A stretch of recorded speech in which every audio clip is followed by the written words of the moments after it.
See these diagonal posts going down to the ground on either side. So this forms a big A frame.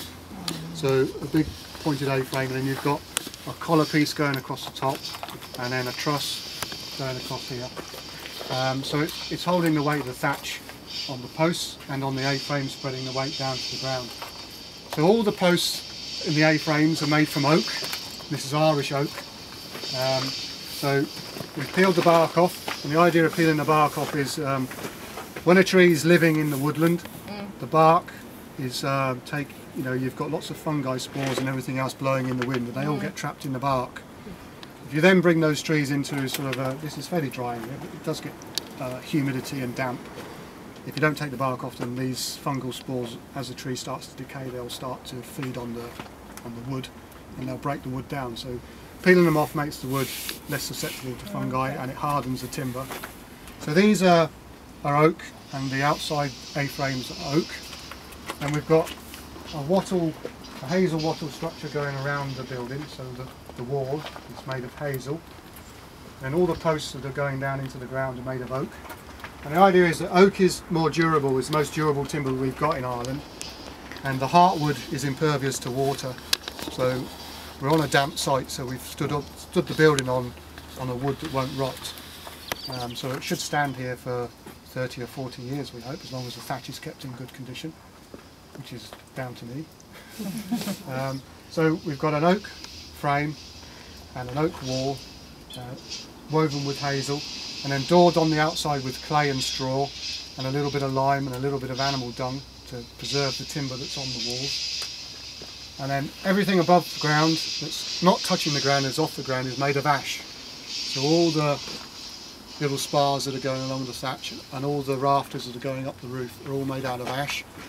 These purlins that run this way are made out of ash, and they give us strength and also a little bit of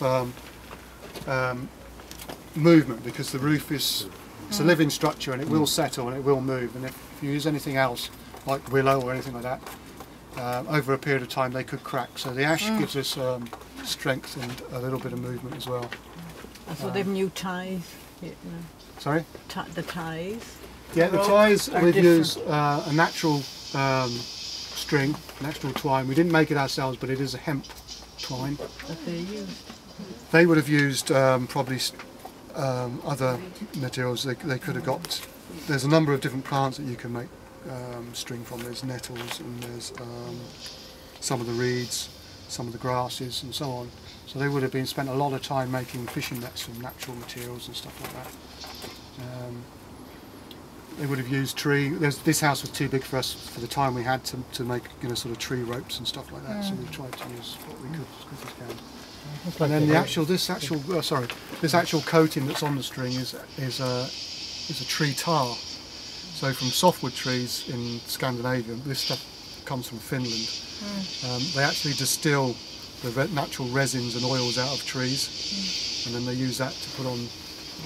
And they use it in the construction of wooden boats in Finland. So anything that's got to go in the water, it's got to be preserved from the moisture. What's it from then, or is it just a range of different ones? Is it birch, or is it? No, it would be from pine trees. Pine. Yeah, and it comes from a process of making charcoal and distillation.